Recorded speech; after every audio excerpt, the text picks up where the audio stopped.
Sir ಸ್ವಲ್ಪ ತಡ ಆಯಿತಾ ಅಂತ ಅನಿಸ್ತಾ? ಇಲ್ಲ ತಡ ಹೆಂಗೆ ಇಲ್ಲ. ಅಂದರೆ ಹೌದು, ಒಂದು ಆಲ್ಮೋಸ್ಟ್ ನಾವು ಮುಹೂರ್ತ ಮಾಡಿ 1.5 ಇಯರ್ ಆಯಿತು. ಸ್ವಲ್ಪ ಆ ಪ್ರೋಸೆಸ್ಸುಗೆಲ್ಲ ಟೈಮ್ ತಗೋತು. ಅಂದರೆ ಫೈಟ್ಸು ನಾವು ಇಂಟರ್ವಲ್ ಫೈಟ್ನ ಇದರಲ್ಲಿ ಮಾಡಿದ್ವಿ, ಅಲ್ಲಿ ಉಡುಪಿಲಿ ಕಾಪು ಬೀಚಲ್ಲಿ ನೈಟ್ ಎಫೆಕ್ಟಲ್ಲೇ ಬೇಕಿತ್ತು. ಸೊ ನಾವು ಪ್ಲ್ಯಾನ್ ಮಾಡ್ಕೊಂಡಿದ್ದು ಫಸ್ಟ್ ಒಂದು 5 ಡೇಸಲ್ಲಿ ಮಾಡೋಣ ಅಂತ. Evening 6 o'clock to morning 6 o'clock schedule, ಅದು ಒಂದು 7 ದಿನಕ್ಕೆ ಹೋಯಿತು. ಕ್ಲೈಮ್ಯಾಕ್ಸ್ ಫೈಟು ಒಂದು ಸ್ವಲ್ಪ ಜಾಸ್ತಿ ಆಯಿತು. ಅಂದರೆ ನಾವು ಸಾಂಗು 3 ಡೇಸಲ್ಲಿ ಮಾಡೋಣ ಅಂದ್ಕೊಂಡು ಅದು ಒಂದೊಂದು 4 ಡೇಸ್ ಆಯಿತು, ಒಂದೊಂದು 5 ಡೇಸ್ ಆಯಿತು. ಈಗ ಇದೇ ಸಾಂಗ್ದು ಟಾಂಗು ಸಾಂಗು ಸೆಟ್ಟಲ್ಲಿ ಮಾಡೋಣ ಅಂದ್ಕೊಂಡು ಆ ಸೆಟ್ ಆಗೋಕ್ಕೆ ಟೈಮ್ ತೊಗೋತು. ಆ ರೀತಿಲಿ ಟೈಮ್ ಆಯ್ತೆ ಹೊರತು ತುಂಬ ಏನು ಡಿಲೇ ಆಗಿಲ್ಲ. ಈಗ ನಾವು ನಮ್ಮ ಅಕ್ಕಪಕ್ಕ ಲ್ಯಾಂಗ್ವೇಜ್ಗಳಿಗೆ ಸಿನಿಮಾಗೆ ನಾವು ಬರೀ ನಮ್ಮ ಕನ್ನಡ ಸಿನಿಮಾ ಕಾಂಪಿಟೇಷನ್ ಕೊಡೋಂಗಿಲ್ಲ. ನಾವು ರೇಸಲ್ಲಿ ಅವ್ರಗಳ ಜೊತೆಲಿ ಓಡಬೇಕು. ಸೊ ಅವ್ರಗಳ ಕ್ವಾಲಿಟಿ ಹೆಂಗಿದೆ, ಸೊ ನಮ್ಗಳ ಕ್ವಾಲಿಟಿ ವೈಸ್ ಅದರಲ್ಲೂ ಕಮ್ಮಿ ಆಗಬಾರ್ದು. ನಮ್ಮದು ಕ್ವಾಲಿಟಿ ಅವ್ರ ಲೆವೆಲಲ್ಲೇ ಇದೆ ಅನ್ನೋದನ್ನ ಅದಿದ್ರೇ ಆ ರೇಸಲ್ಲಿ ಓಡೋಕ್ಕಾಗೋದು. ಇಲ್ಲ ರೇಸಲ್ಲೇ ನಿಲ್ಲಕ್ಕಾಗಲ್ಲ ನಾವು. ಸೊ ಅದಕ್ಕೆಲ್ಲ ಒಂದು ಚೂರು ಟೈಮ್ಗಳು ತೊಗೊಳುತ್ತೆ. ಅದರಿಂದ ಆಯಿತು time. Sir Feb 14 Valentine's day, so ಅದಕ್ಕೂ ಮೊದಲೇ ಪ್ರಿಪೇರ್ ಮಾಡ್ತಿರೋದಲ್ಲ ಲವರ್ಸ್ಗಳಿಗೆ ಸಿನಿಮಾ ಅಂತ? ಇಲ್ಲ, ಅದೇ ನಾನು ಹೇಳೋದಲ್ಲ, ಇದು ಬರೀ ಲವ್ ಅಲ್ಲ ಈ ಸಿನಿಮಾಲಿ, ತಾಯಿ ಮಗಂದು ಮೇನ್ ಕತೆ. ಸೊ ಅದರಲ್ಲಿ ಲವ್ನು ಬರುತ್ತೆ.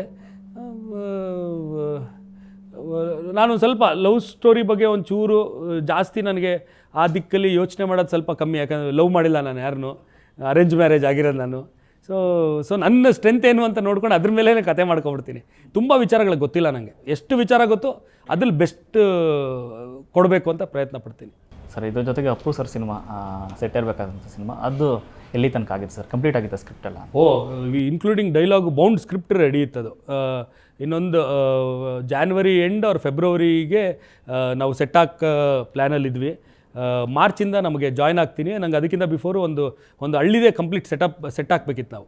ಸೊ ಅದಕ್ಕೆಲ್ಲ ಹೋಗಿ ಲೊಕೇಶನ್ ಎಲ್ಲ ನೋಡ್ಕೊಬಂದು ಆರ್ಟ್ ಡಿಪಾರ್ಟ್ಮೆಂಟಲ್ಲ ಹತ್ರಲ್ಲ ಮಾತಾಡಿ ಎಲ್ಲ ಆಗಿತ್ತು. ಯಾವ ಕಲರಲ್ಲಿ ಇರಬೇಕು ಸೆಟ್ಟು, ಯಾವ ಥರ ಯಾವ ಪೀರಿಯಡಲ್ಲಿ ನಡೆಯೋದು ಕತೆ ಅಂತೆಲ್ಲನೂ ಡಿಸ್ಕಸ್ ಮಾಡಿ ಆ ಟೈಮಲ್ಲಿ ಏನೇನಿರೋದು ಎಲ್ಲ ಕಂಪ್ಲೀಟ್ ರೆಡಿ ಇತ್ತು. ಕಾಸ್ಟ್ಯೂಮ್ ಯಾವ ಥರ ಇರಬೇಕು, ಯಾವ ಕಲರ್ ಕ್ಯಾಮ್ರಾಮನ್ ಜೊತೆಲಿ ಯಾವ ಕಲರ್ ಪ್ಯಾಟ್ರನಲ್ಲಿ ಕಾಸ್ಟ್ಯೂಮ್ ಮಾಡಬೇಕು, ಅವೆಲ್ಲನೂ ಡಿಸೈಡ್ ಆಗಿತ್ತು. ಅದೇ I am not lucky, Appu sir ಜೊತೆಲಿ ಸಿನಿಮಾ ಮಾಡೋಕ್ಕಾಗಿಲ್ಲ ನನ್ನ ಕೈಲಿ. ಯಾವ ಜಾನರ್ ಸಿನಿಮಾ ಆಗಿತ್ತು ಅದು ಅಂತ ಕತೆ? ಕಮರ್ಷಿಯಲ್ಲೇ, ಎಮೋಷನ್ನು ಕಮರ್ಷಿಯಲ್ ಕತೆ, ಎಮೋಷನ್. ಬಟ್ ಪುನೀತ್ ಸರ್ ಅದು ಕತೆ ಕೇಳಿದಾಗ ಅದೇ ಹೇಳಿದ್ದು, ದಿನಕರ್ ಇದುವರೆಗೂ ನಾನು ಮಾಡಿರೋದು ಯಾವುದು ಸಿನಿಮಾ ಈ ಥರ ಇಲ್ಲ, ಇದು ಕಂಪ್ಲೀಟ್ ನಂದು ಬಾಕ್ಸಿಂದ ಹೊರಗಿರೋ ಅಂಥ ಸಿನಿಮಾ. ಸೊ ನಾನು ನಿಮ್ಮ ವೇ ಆಫ್ ಕಮರ್ಷಿಯಲ್ ಸ್ಟೋರಿ ಟೆಲ್ಲಿಂಗಲ್ಲಿ ನಾನು ಇರಬೇಕು ಅಂತ ಆಸೆಯಾಗಿ ನಾನು ಒಪ್ಕೋತಾ ಇದ್ದೀನಿ ಅಂದರು. ಆ ಕತೆ ಏನಾದರೂ ಮತ್ತೆ ಸಿನಿಮಾ 100% ಆಗುತ್ತೆ. ತುಂಬ ಆಸೆ ಪಟ್ಟಿದ್ರು ಪುನೀತ್ ಸರು. ಆ ಸಿನಿಮಾ ಮಾಡ್ಬೇಕಾರೆ ಇದು ಪುನೀತ್ ಸರ್ಗೆ ಮಾಡಿದ್ದ ಕತೆ ಅಂತ ನಾನು ಹೇಳ್ಬಿಟ್ಟೆ ಅವ್ರ ಅಭಿಮಾನಿಗಳಿಗೆ, ಇದನ್ನು ಪುನೀತ್ ಸರ್ ಆಸೆ ಪಟ್ಟಿದ್ರು ಈ ಕತೆ ಮಾಡಬೇಕು ಅಂತ ಹೇಳ್ಬಿಟ್ಟೆ ಆ ಸಿನಿಮಾ ಮಾಡೋದು. ಬಟ್ ಯಾವಾಗ ಮಾಡ್ತೀನೋ ಗೊತ್ತಿಲ್ಲ. ಬಟ್ ಆ ಕತೆ ಇದೆ.